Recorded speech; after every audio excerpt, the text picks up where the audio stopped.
Hi everyone, thank you for joining us today and welcome to the sponsored webinar being put on today by Jedox, hosted by CPA Australia. The webinar is called Rolling Forecast, the Path to Continuous Performance Management. My name is Kristen Beadle and I am the Manager of Public Practice and SME at CPA Australia. We have people joining us from all over the country for today's webinar, so thank you for joining us. Prior to the webinar, I'd like to take a moment to acknowledge the traditional owners from around Australia and pay my respects to elders past, present and emerging. I extend this acknowledgement to all Aboriginal and Torres Strait Islander people who may be joining us today. It is now my pleasure to invite Oscar Selovsky, Account Manager, and Alex Patterson, Consultant Solution Advisory from Jedox. Today we'll be taking questions through our Q&A box, and please direct your questions to all panellists. We'll address questions at the conclusion of the presentation and we will do our best to get to all of those with the time remaining. For any troubleshooting, please send a message to the host using the chat box. So it's now time for the session to commence. I'll hand it over to Oscar. Thank you.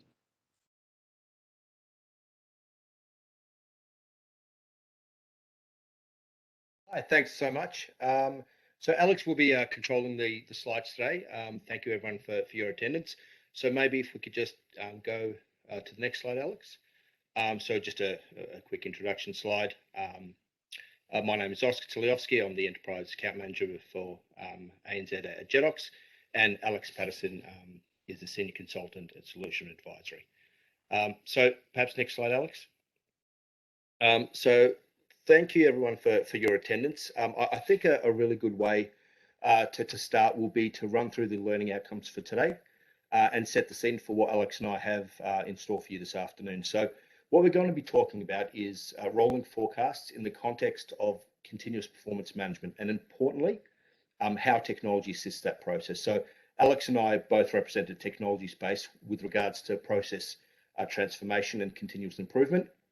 And ultimately, what we would like to empower you with is an understanding of what options technology give you as advisors when you're out there solving your clients' challenges, whether either through private advisory or within your respective organizations, and how you can solve these challenges just outside just traditional Excel and spreadsheet sort of manual solutions. For the sake of completeness, we're also going to explore where rolling forecasts might be suitable for an organisation and what to consider with regards to implementation. Again, looking at the challenges using a traditional model versus how technology may help overcome those challenges.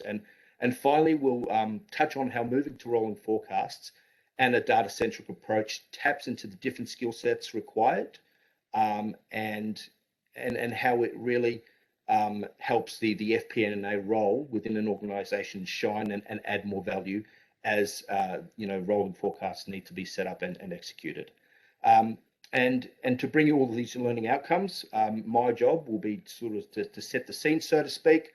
My ultimate goal is to provide a context and a starting point for Alex then to build on by getting more practical and hands-on, showing you how that technology helps solve some of the key challenges organisations have in achieving reliably accurate rolling forecasts, and that continuous performance management piece that helps organisations strive and thrive in a fairly challenging environment.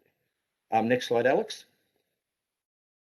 So many of you know already what a rolling forecast is, but again, for the sake of completeness and for those who might find this recording down the track and just starting out, I thought I'll just go through this. So the main difference between a rolling forecast and a static annual budget is that one's the latter is static, whereas with a rolling forecast, you keep adding to the forecast period to the tail end of that period as you replace the period of the previous year with some actuals. So case in point, if you were moving from January to February, you record the actuals from January into the rolling forecast, and then you would use the actual data plus your assumptions and seasonality and anything else you're applying to your rolling forecast in terms of data, and then tack on the January for the following year as a forecast. Now, also rolling forecasts, they're more than 12 months. Usually they're looked at a 24, 36 month period, but then those organizations with large infrastructure projects or contracts that might span 5 or 10 years, well, they need to run their forecasts out that far as well. Next slide, Alex. And this slide is just really just to sort of like finally represent that we just want to make it clear that this is not going to be a rolling forecast versus a traditional static budget session. There's going to be a fair bit of movement from one to the other, so a contrast is always going to be there. However, there's plenty of content out there dealing with the comparison already. So what we want to do is jump past that and really start addressing those situations where a rolling forecast is going to make more sense because of a static annual budget is just no longer fit for purpose. And in those cases, it probably is worth mentioning that a move towards a rolling forecast usually will be away from a static budget, and most organisations will not be able to run both, not from a resource or a cost ability to run both processes properly. So I guess that's a good place to start. And we can kind of start having a look at what's happening out there to make organisations question the way they budget. So Alex, next slide. So it's fair to say that organisations strive to control their immediate surroundings as best as possible, since there's a calm and a sense of security working in a stable, predictable environment, and that's often reflected in the budgeting process. So when inputs and drivers are looked at in a stable kind of environment, a stable ecosystem for the company, that usually reflects in the budget. So then the budgets that are created are relevant and achievable. However, look, it's fair to say that recent events have meant that many companies have lost that comfort and that control, and now with it, the accuracy and achievability of their budgets. So let's have a look at what is actually happening. Next slide, Alex. And it's fair to say that it's no longer the same old. So organizations are now facing more volatility than really ever before. And there are often times where you could look at an organization and explain what was happening because of the industry they were in, just like at a macro level, just industry alone. But now what's happening is that every department within an organization has got its own little volatile ecosystem that they have to work within. And when they're asked to contribute during a traditional budget period and put a number against all of that volatility, I mean, they're looking out their window at what's happening, and then they just frankly say, I give up. And I really wanted to spend a little bit of time here because these articles and these headlines are really what's happening now to organizations, to your clients out there, that they'll be potentially looking to you for some guidance and answers. So I really want to sort of spend a bit of time and kind of create, an aha moment, so to speak, as to show why these organizations are struggling. So, for example, looking at the following departments, IT. So what an amazing, year or 2 years IT have had with setting up remote access, laptops, VPNs, extra monitors for home, not just procurement of laptops, but also setting up laptops, IT support for these home offices, connectivity, not between the home and the office, but also between colleagues and customers. So we're talking Zoom, Teams, supporting those platforms, dealing with people logging in, accessing sensitive organizational data, while at the same time having their Wi-Fi show up on a neighbor's, find active network searches. So all of this stuff was, hot topics for the IT department. Supply chain logistics. I mean, that article there talks about container shortages, but let's talk about pallet shortages, no flights, full trucks, no warehouse storage, backlogs at ports, customs, and new quarantine rules. Manufacturing haven't had it easy either, dealing not just with delays in supply chain that their friends in logistics can help explain, but also just the real issues with component and raw material shortages and competition for that, meaning price rises, changes in manufacturing costs, as well as manufacturing processes. Human resources aren't unscathed either. They're now dealing with this great resignation, as many of you may have heard about. People are burnt out. It's leading to skill shortages. Many organisations, competition for good staff is on the rise. And translated what that looks like on paper, you may have a budget for 5 FTEs, but that's only going to get you 3 FTEs now, and that doesn't solve the problem if you still need 5. And finally, sales and marketing. Well, that's fairly self-explanatory. With everyone kind of now working from home, especially in the B2B arena, sales and marketing need to rethink how they reach their customers that are just sort of not out there. So that's fairly, self-explanatory. And the reason I've gone through all of that, and I wanted to list out that much detail about what's going on in the ecosystem, is because I want to put now the notion to you that during an annual budget period, these department heads are asked to put a number, tie a ribbon on everything that's happening within their organization and put a number as to what that budgetary number is going to be. And that's going to be the number that's agreed on by the whole organization as a static budget. And that concept is right now, in the context of what's happening, as ridiculous as it sounds. So, and yes, you can sort of say that, look, this is all because of COVID and now we're moving past COVID, right? Well, that's not the point. What the situation has shown is that, we're now in a global economy and there are ripple effects. So anything that kind of happens in the future will affect one or two of these departments. And finance finance seems already in agreement. I mean, what's happened now has shown that static budgets, we're not prepared to deal with this kind of volatility. And frankly, budgeting kind of went out the window. So it begs the question, why would an organization continue with that same kind of static budget process moving forward, especially when, one, we're still, in the midst of this consistent ripple effect? I mean, all of these articles are 6 months old, bar the one I found about sales and marketing, which is about 12 months old. But this is all now happening today.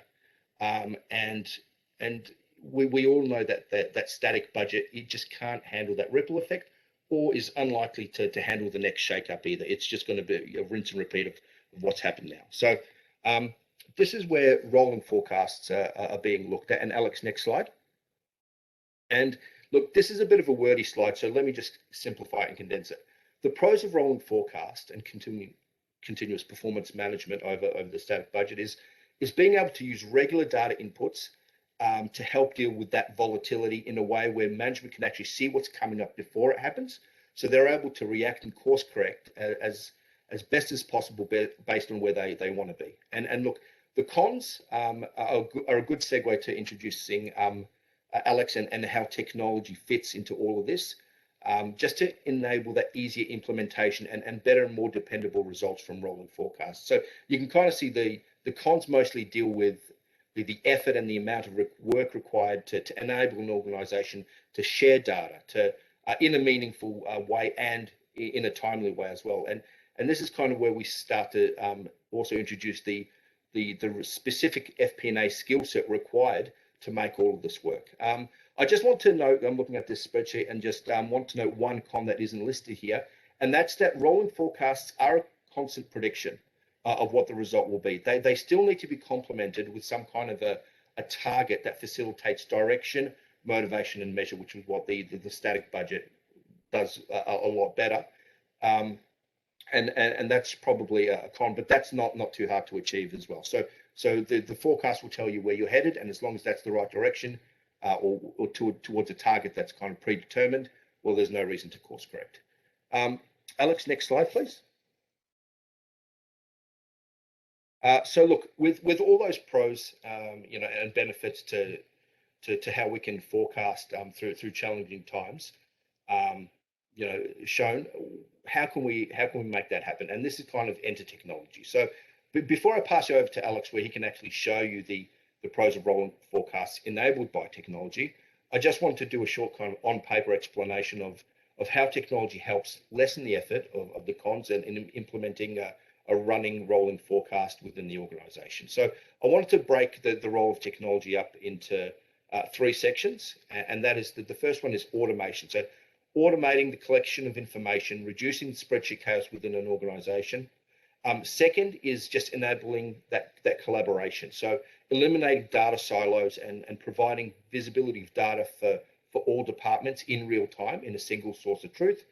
And then the final one is augmentation. So once a process is established, how can we make it better? And there's tools to introduce that through technology as well, such as artificial intelligence, introducing more what-if scenarios, analysis, and the like. So let's have a quick look at these sections in just a tiny bit more detail before I hand over to Alex. So next slide. So with the automate, on the left is, say, would represent a traditional static budget process. So It shows that during the budget process, the way information is gathered through an organisation is cost centre owners get a template. There's some bottom top-down information there. There's last year's actual, some commentary, and then they're asked for their contribution. There's a bit of back and forward, and then eventually that's all consolidated. Well, a move with technology kind of has everyone working not in spreadsheets, individual spreadsheets, but everyone's on the same platform. So what ends up happening is that cost center owners can now log into the platform. They've got their own little view of the world set up by permissions. The finance team has got a view and workflows over the whole process, and each department can then sort of have their little view of the world where they kind of see what happened last year. They can add their numbers, add relevant commentary, and it's all consolidated automatically. So now data is in the system. Next slide, Alex. And so now that all the data is in the system, you've got the departments working within that one platform. Now you're able to link drivers of those departments that have downstream relationships. So what I mean by that is an example. So marketing launch a promotion that sales know will improve their numbers. There'll be a need for more product to go out.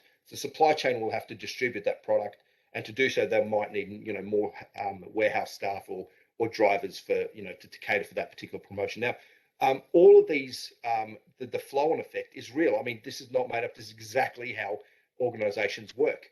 The problem organizations have is the visibility over that data in different departments. So the visibility of HR, who ultimately need to supply the warehouse with more staff to deal with the increased demand, they don't see that until it kind of comes to them and saying, right, wow, you've got more demand. But a good system, a good kind of forecast model is when you've got these drivers linked. So when sales and marketing do their thing, down the line, the flow and effect, so the downstream relationships get a trigger, get an email, and then kind of can adjust their numbers manually.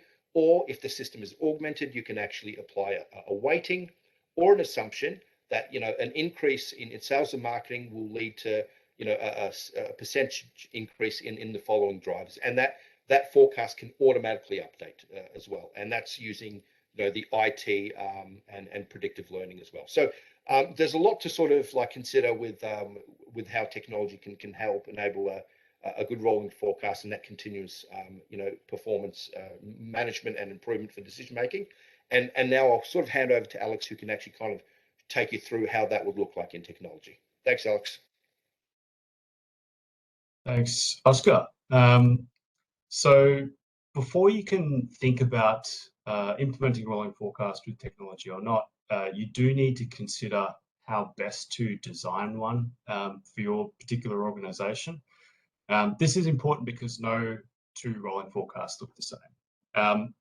So the first step is to really understand the specific objectives of your organization. So I've listed some example benefits here that you can expect from implementing a rolling forecast properly. Now, these all look pretty good. So I've left a point D down there for all of the above. And you may want all of these, and it's very likely that your organization will benefit from all of these. But it's always important to consider how you prioritize them, as it will inform how you want to design and implement a rolling forecast. For example, one might be more important than the other.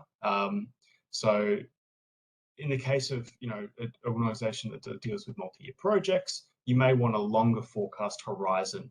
And that's more important to you than some of the other benefits. So just keep that in mind because it will impact how you design things. Secondly, and Oscar referenced some of the challenges before and some of the cons of implementing a rolling forecast. You do need to take time to appreciate the challenges that your organization will face that will affect the success of the rolling forecast. You can't take these lightly. I think there's a general consensus, although there are some dissenters, that rolling forecast is a better approach to financial planning and analysis. But you do need to be realistic. There are some challenges and there will be some roadblocks that can potentially lead you to being undone. So take time and consider them. There are a couple that I've listed here. This is by no means an exhaustive list. The key one obviously being the time and resources needed to both implement as well as to reforecast on an ongoing basis. Now, where significant challenges exist, which it's likely that there will with any sort of real world organization, there are ways in which you can adapt how you implement or how you design the rolling forecast to ensure that it's still successful. So always keep that in mind. You can look at these challenges and instead of going, okay, this is going to completely stop or shuttle a rolling forecast within the organization, keep an open mind because there is probably still a path forward that will deliver value for the organization. Finally, and this really comes down to the design of a rolling forecast. So you can break it down, and I've made an attempt here into key levers that will help address those specific objectives and challenges within the organization. So I've got 6 here, and I will be demonstrating a couple of these within our tool in a second. By no means, again, an exhaustive list, just for the presentation today. But it's a start for you to kind of think about how to break down the design of a rolling forecast and what are the things you can play with to obviously optimize the benefit you get from it, as well as address any risks or hurdles that you might face. And again, key thing to remember is there's no best way to do it. And there are no two organizations that should be doing it exactly the same. So you can move around with these levers and design a rolling forecast for your organization. I raised an example before around an organization that does, say, multi-year projects. So if you think about these 3 components here, they may benefit from a longer forecast horizon, say 5 years. Let's consider the same organization will face a decent amount of pushback from staff due to timing constraints. They may want to consider a longer reforecasting cycle, say every quarter, as opposed to every month. And that links to essentially that number 3 point there in the design levers, the frequency of forecast. So you can see, depending on the objectives and the challenges, you can move around with these levers, still making sure that you're getting the results that you need whilst not putting undue pressure on staff or addressing sort of cultural challenges within the organization. Okay, so this is really just a design. A quick note on implementation, and we could spend a lot more time talking about the do's and don'ts of implementation and specific examples, but I really just want to be high level in this case. When it comes to implementing or approaching implementation of a rolling forecast, broadly speaking, you've got 2 approaches, and there's a lot of space in between these, and that's typically where organizations will approach it. But you've got the big bang approach on the right hand side. It's pretty, you could probably guess quite accurately what I mean by that. It's essentially you are looking at the ideal outcome, the end state, and you are making a plan and implementing it in one go.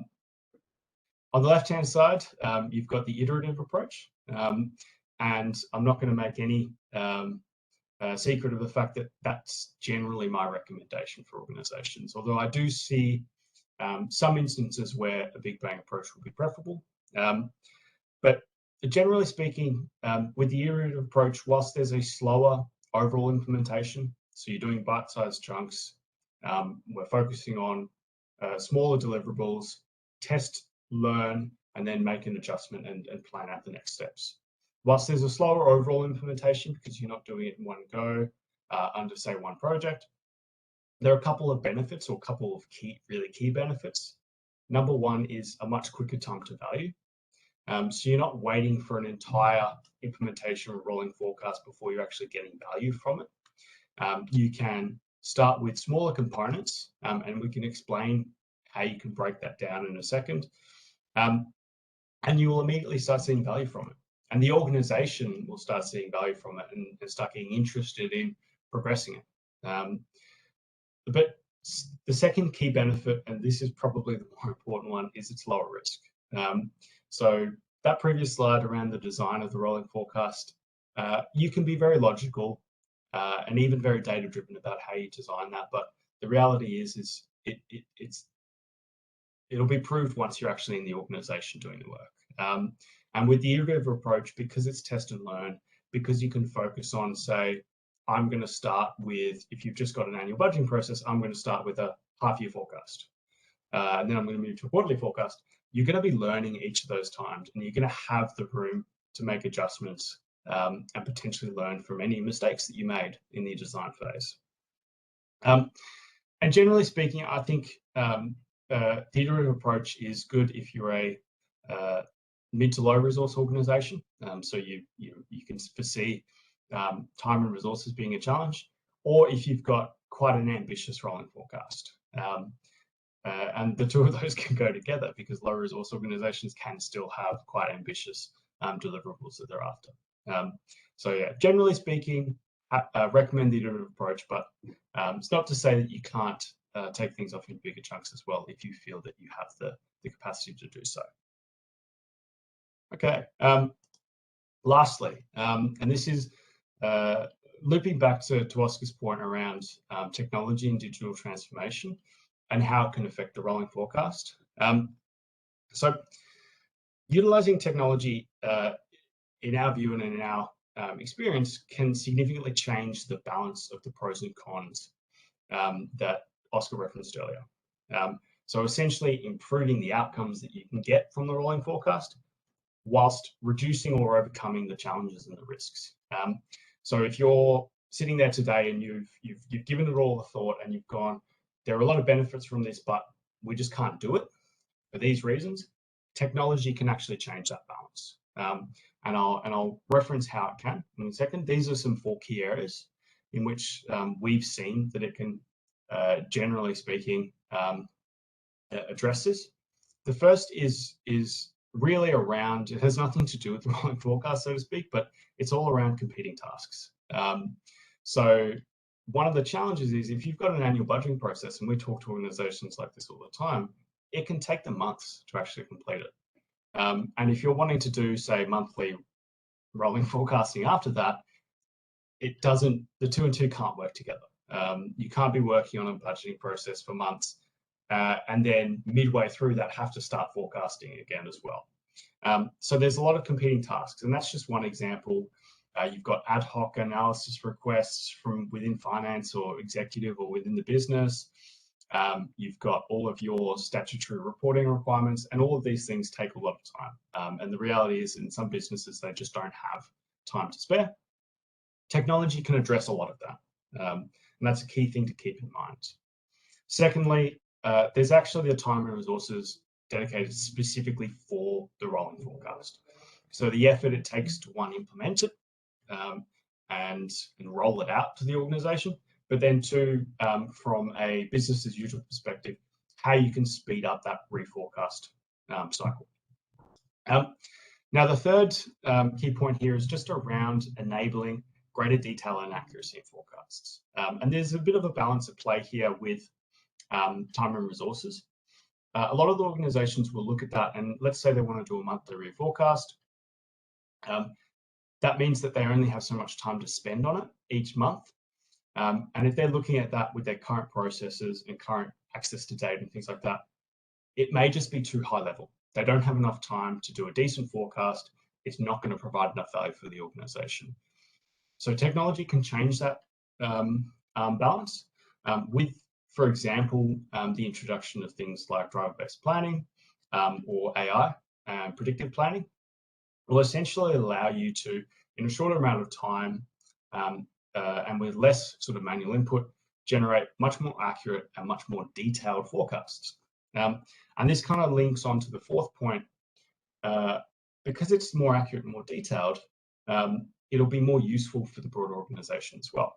And on top of that, technology allows you or provides tools to yourselves within finance as well as the broader organization that enables more to be done with those forecasts. So you don't just want your rolling forecast to be kind of measurement.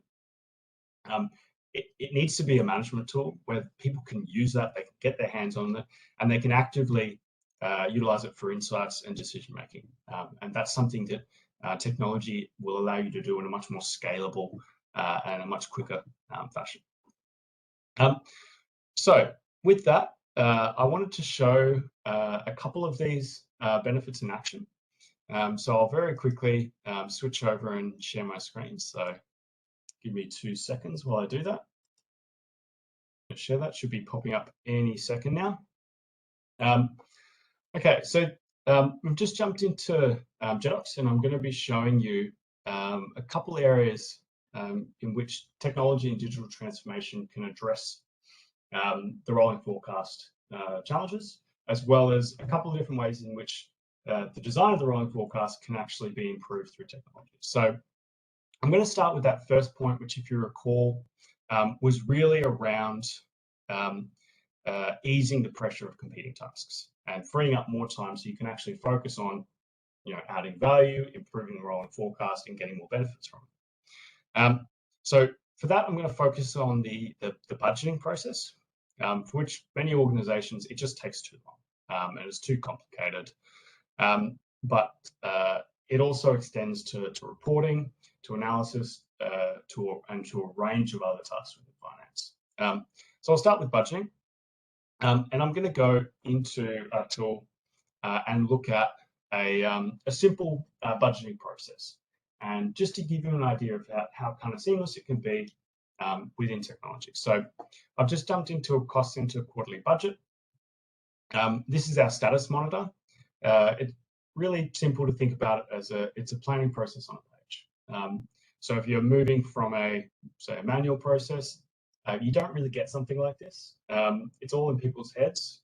You're creating templates, usually in Excel. You're disseminating through the organization, and you're kind of waiting for them to come back. In this case, you've got all the cost centers on the left-hand side. You've got where they are in the workflow process. And if I want to kick this off as an admin, I can press a button, it starts the process, and everyone assigned to those cost centers will be notified via email or any other source, Slack, whatever you need it to be. You can also initiate the budgeting process by doing things like, let's just start by copying previous actuals to the baseline. And you do that at a click of the button. So it's really easy to kind of control the budgeting process. It's all centralized, and there's no kind of disseminating of files and waiting for them to come back. You've got a single screen where you basically just see whatever I call it finger on the pulse of your planning process. And this extends to not just cost center quarterly budget, but any planning processes that you're running within the organization, month-end reporting, anything that you really need to track and monitor, you can. So I'll sort of put on the hat of someone who's actually been notified of this particular planning process, and I'm going to jump in here for the cost center board. So we can assume I've got the email, and now I've come in. And what you'll see is it's taken me directly to the planning template. So there's no kind of dealing with different files, etc. And it's all seamless experience. You jump in, you know where to go, you know what you need to do. In this case, again, it's a reasonably simple template. You've got, because it's the cost center quarterly budget, you've got your cost types on the left-hand side, and I can drill down into these in a bit more detail if needed. We've got, because it's a quarter, we've got the 3 months of the quarter and then the total quarter itself. And when it comes to actually entering data, it's pretty straightforward. Like an Excel template, there's nothing particularly new here, bar a few exceptions or improvements. So I can come in here and let's say I want to add in 3K. I can do that there. And you'll notice that it has rolled up automatically, as well as not just for the budget, but for the, not just for the month, sorry, but for the whole quarter as well, for that particular cost type. What this kind of means is basically it gives you the ability to sort of plan at multiple levels. So if you want to have the ability to drill right down in a particular cost type and enter data, you can. If I want to say, let's say I want to change this to 80K, I can do that here. I can hit that button and then it does it at the top level, but automatically rolls down that change proportionally down the bottom as well. So it's really, as opposed to typical templates where you might have an issue doing some of these more sort of complex commands, you can do it really easily within technology. So, and that's just one example. A couple other ones, if I want to increase a particular, let's say, cost type, salaries and wages by 15%, I can just do that with a click of a button. Does it for this cost center, but automatically rolls up for the business as a whole. So it's all sort of built in. We can use drop downs. We've got shortcut commands. Let's say, for example, I delete this month. For whatever reason, we didn't have data for September last year. Who knows? We can also use things like a planning assistant where I can come in and I'm hoping you can see that. If not, I can show it in a second, but essentially what I can do is use a little wizard and I can say, I'm going to set this at 100K and I'm going to copy it from the previous month and click OK and execute. And hopefully you saw that little wizard pop up, but now you can see it's got 100K at the top level and it's copied the distribution of the previous month. And there are other examples. If you've got a new project, new product, etc., it's really easy to sort of capture data. So you can sort of see it streamlines the budgeting process, gives tools back into people who are actually doing these processes. And once they're happy, they can obviously leave comments, but they can submit it directly through the tool as well. So I can come into here. I'm just going to say ready to submit. That's proper, ready to submit. Click send, close that, and then it's actually been progressed through the tool. So it's really easy. All is centralized through a single platform. And if I go back to the status monitor, you'll see that we're in the review stage. We've got the updated total for the running budget, as well as any variance. And you can kind of see the latest comment. And presumably this is happening in parallel across the organization. So you'll be able to see how it's progressing through the approval stages. And you're essentially getting a running total of the budget as well. So you're not waiting for all the data to come back and consolidate. You're good to go. So this is really an example of how we can streamline that. And I should say this is a simple budgeting example. Most organizations we talk to will have lots of workings, lots of supporting templates that they need, basically to get to those numbers that they submit to finance. You can actually build that in as well. So I've got an example here. If I just jump into the P&L, I won't spend too much time on this because I know we want to focus on rolling forecasting, but within this, you can see I've been looking at the cost center model here. This links directly to produce in an automated fashion all of your financial outputs. So key ones here are obviously your three-way planning and reporting.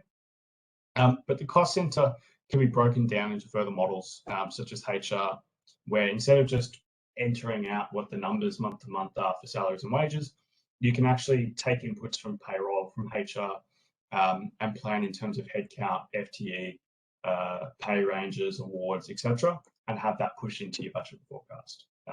In a similar way, that's what would usually be done on an ad hoc basis, in a working sheet in Excel. And the same thing it can extend to really any other model, and these can be developed, bespoke for your organization. Okay, so that's kind of budgeting. And hopefully from this, you kind of can appreciate the fact that by bringing it all into the tool, you'll spend a lot less time on it. You'll probably get a better result from it as well.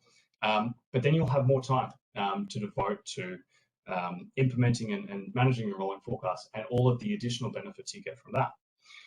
So I want to jump into the rolling forecast now. I want to show you a couple different examples of that. So this is a relatively simple one now, but I want to show you sort of a couple different ways you can do it. So in this case, we're focusing on sales. You can see here we've got our budget, which I was just working on before, which obviously just goes out to December.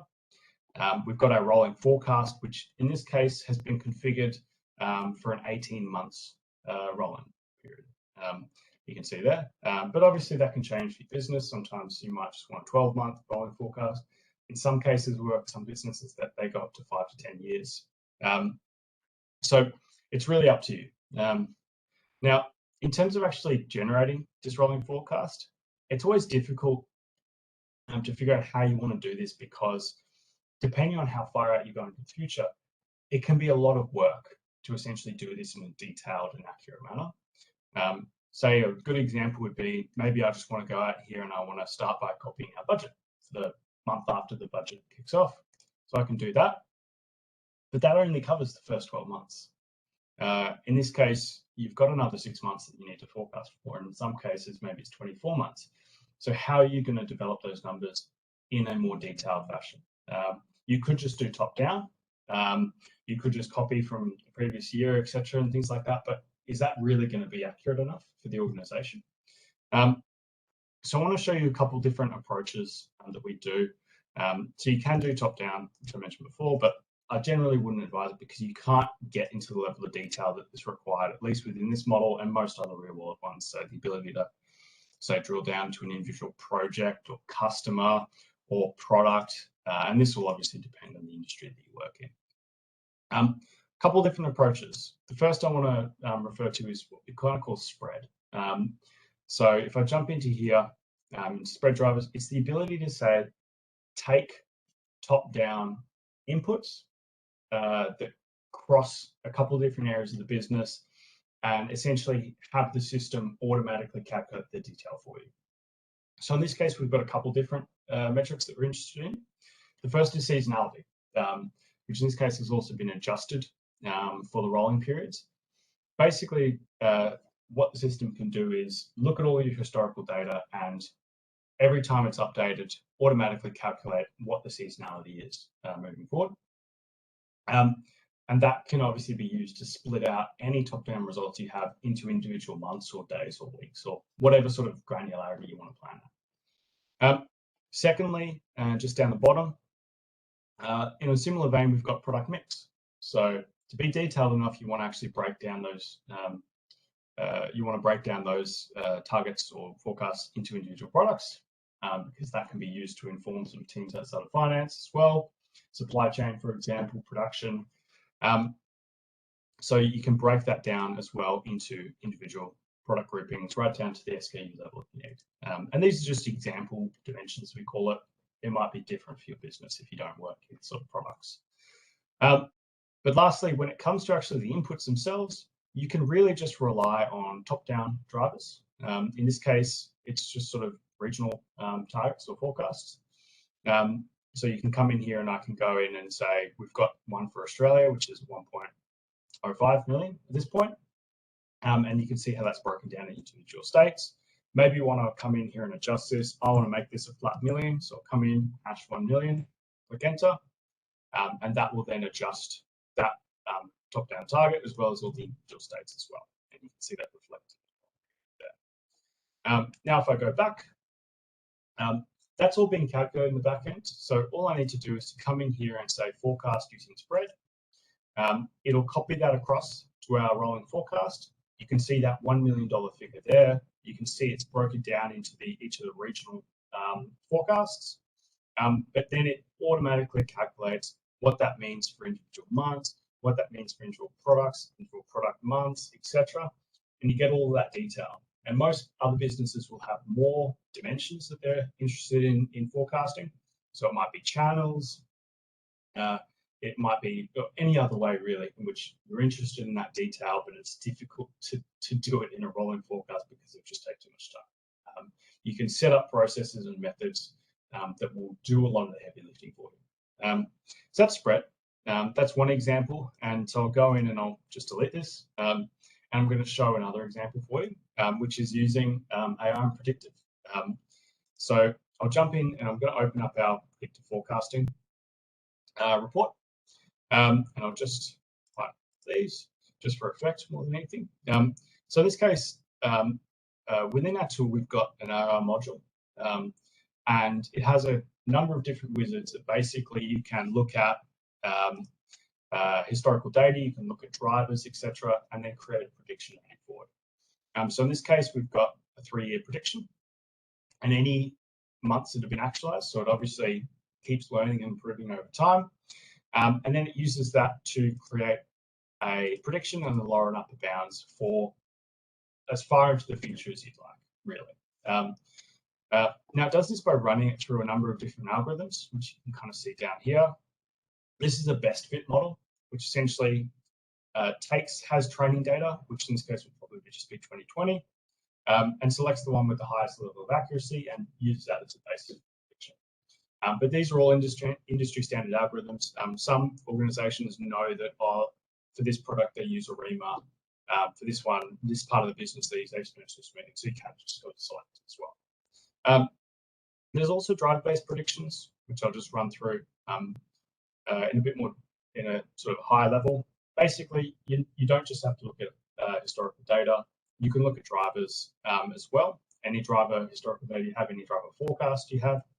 A really key example that a lot of people can kind of understand is within retail, weather. Dealing with some pretty terrible weather right now in Sydney, if you're based here. Generally, when that happens, people go to the shopping mall and it increases sales for bricks and mortar retailers. So these are the sorts of things that you can actually use as the basis for your predictions. I'll just jump out of that and let's go back into the rolling forecast. And I'm just going to reselect the month, just to make sure that's correct for the period we want to look at. And now I'd previously run that prediction. So now I can use that as the baseline for the actual rolling forecast as well. And it's as simple as that. And this will pick up trends between different regions, different products, different channels, things that would just really take a long time for a human to actually go through and do that themselves. So it can be a very good way to do a very detailed and accurate forecast. Okay, now hopefully that's given you a few ideas, but now I just want to quickly show some of the benefits that technology can provide around actually using the forecast. So first I want to jump into Excel, and I'm going to quickly share another screen. So now that you've got the rolling forecast, how can it be more than just a measurement tool? So a couple of different ways. One is just easy ad hoc modeling plan. So I'm going to come in here and I'm just going to, using data that was generated from that forecast, I'm going to create a quick Excel report, which I set up earlier. And you can see here right now, we've got the product groupings on the left-hand side, and I can drill down to these if needed. And we've got data for 2020 and 2021 in this case. So I'm just running off a previous year in this case. You can see we've got actuals, predictions, and then a couple of scenarios and budgets for 2021. But in 2020, assume this is 2022, we've just got the prediction that we generated earlier, but we don't have actuals yet. So let's say we want to take that prediction on that rolling forecast and we want to essentially create some different scenarios based on certain things that we think might happen. So in this case, might just be the best case, worst case scenario. Worst case scenario might be, let's say, an 80K result, like our prediction. Oh, hit the wrong button there, apologies. Prediction. So what this does is it copies across 80K at the top level, similar to how I showed you in the budgeting before, but then essentially breaks that down like the prediction. So you're still capturing all those trends and things like that from that rolling forecast model earlier. And this is done at the yearly level, but also if I expand it out into that year, you can see it broken down into all the individual months as well. I could do something similar for scenario 2. Let's say we're going to be really bullish and we're going to say 300K like prediction. Enter. It does the same thing, but obviously at a higher level. And these are some simple sort of top-down scenarios, but maybe we want to introduce some more complexity. Maybe in scenario 2, we also want to look at a new product, which in this case I've added here as a new road bike. And I want to say I can come into here, I can use a planning system. Just click up the top here.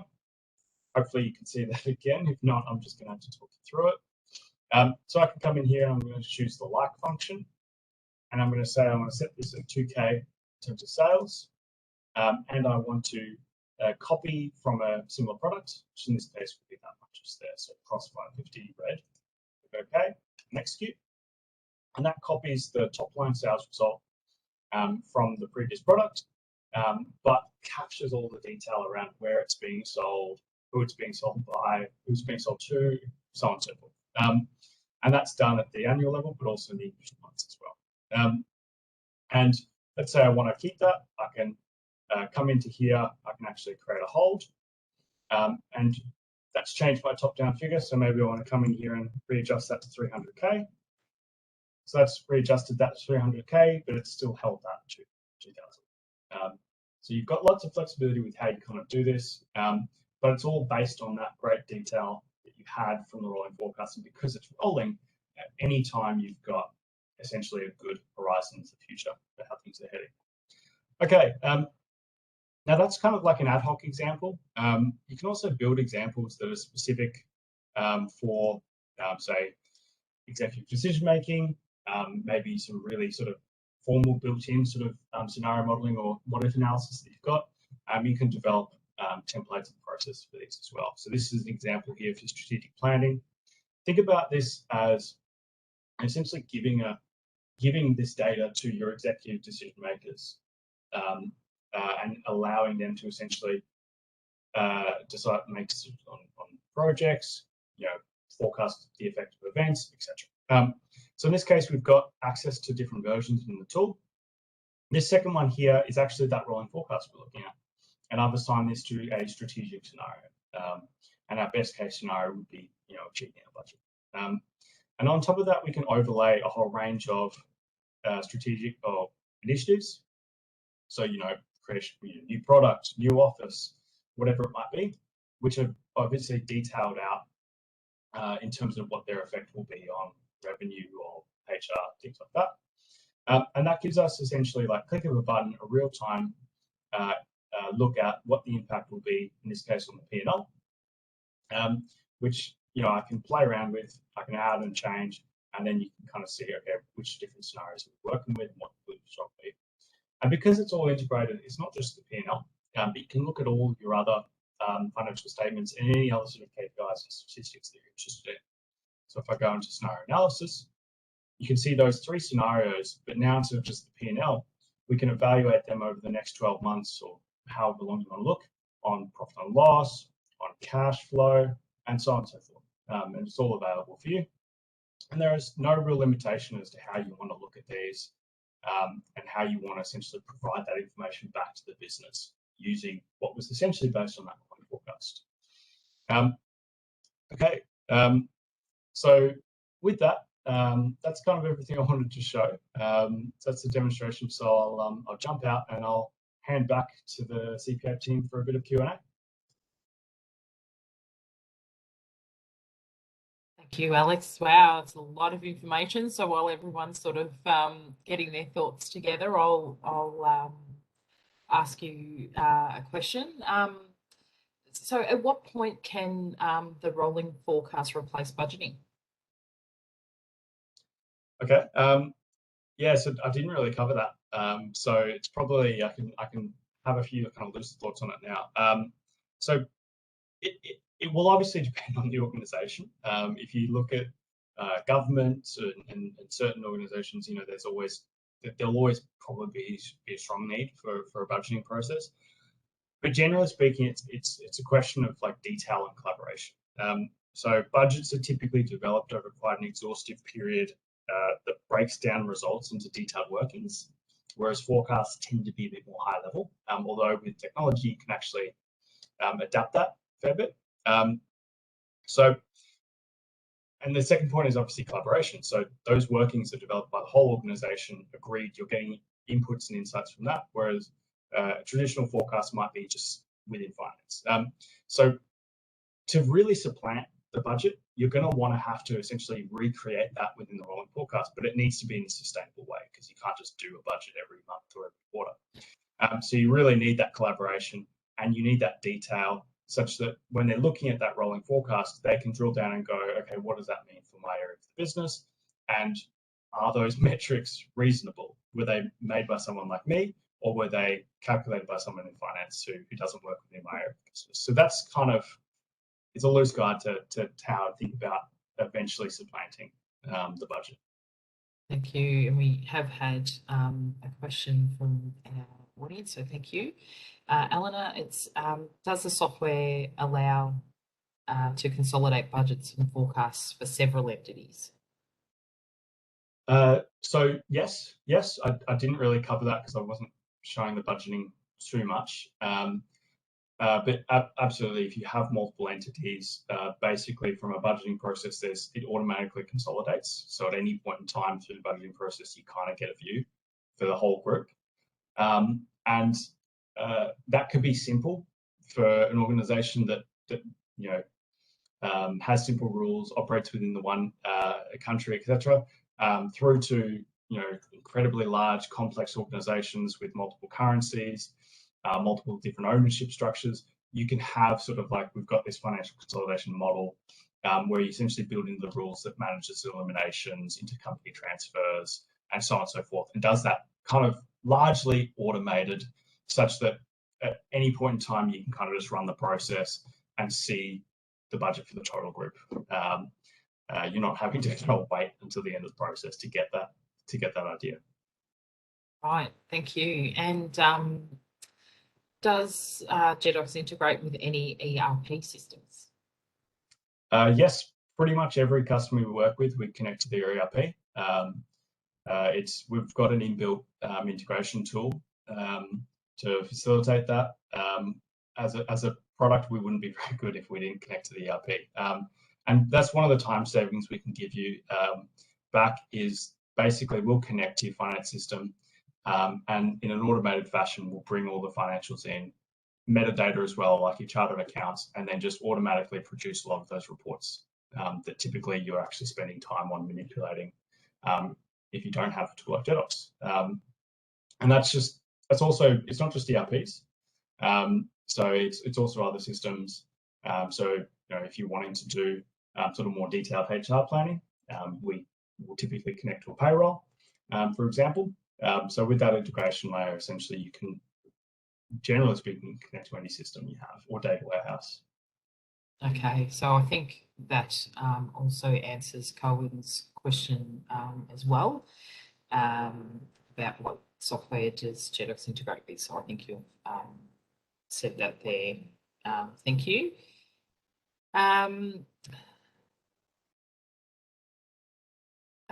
Is Jedox able to extract information from Workflow Max? This is, they're an engineering firm. It looks like they use Workflow Max. So not familiar with Workflow Max at this point in time. So very difficult for me to, well, I can't say really. What I would say is it typically, when we're talking about can it integrate, it's more to do with the other system. Because we're very open-ended, or an open ecosystem, it's generally not us that's the problem. In some cases, you can get systems that are closed ecosystems or that haven't built things like REST APIs or driver connections. As part of that integration, to put your mind at ease, part of that integration, we've got web services APIs, we've got different drivers that essentially will allow us to connect to any system that's either cloud or on-prem. And we've also developed, for all the common ERPs, CRMs, etc., we've actually developed sort of bespoke connectors as well that you can use that kind of streamline the whole setup process as well. Okay. We have had one final question on, could you give a general idea on licensing and implementation cost? I mean, obviously that's difficult because you don't know what size you're dealing with, but did you want to make any comments on that? If Oscar's there, I might just defer to him if he has a couple of points. I don't think we can. Yeah, go Oscar. Yeah, I think I was about to say the same thing as you, Alex. Obviously, Jedox does have a licensing model and an implementation component, and obviously there are different sort of platforms and integrators. So it is a how long is a piece of string question. However, it's certainly not a hard question to answer once we just have maybe 10 minutes of detail from you. We can relatively turn around some kind of an estimate fairly quickly. And look, I'm available on LinkedIn. Alex is available on LinkedIn. If you wanted to touch base, if there were any other questions that you might be too shy to put in chat, or you might think of at a later date, or there are really more specific to your organisation, like these, licensing, implementation, and particularly what you would want built, then please reach out. We'd be more than happy to have a chat with you. Okay, thank you. Now, unfortunately, we've run out of time, so thank you very, very much. Thank you, everyone, Alex and Oscar particularly, and everyone else joining us today. In the next 3 working days, you will receive an evaluation survey and accompanied with a recording from today's webinar.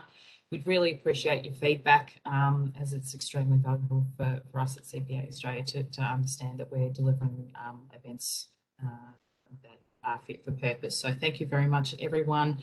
We look forward to you joining us again soon for another one. Thank you, Jim. Thanks, everyone. Thank you.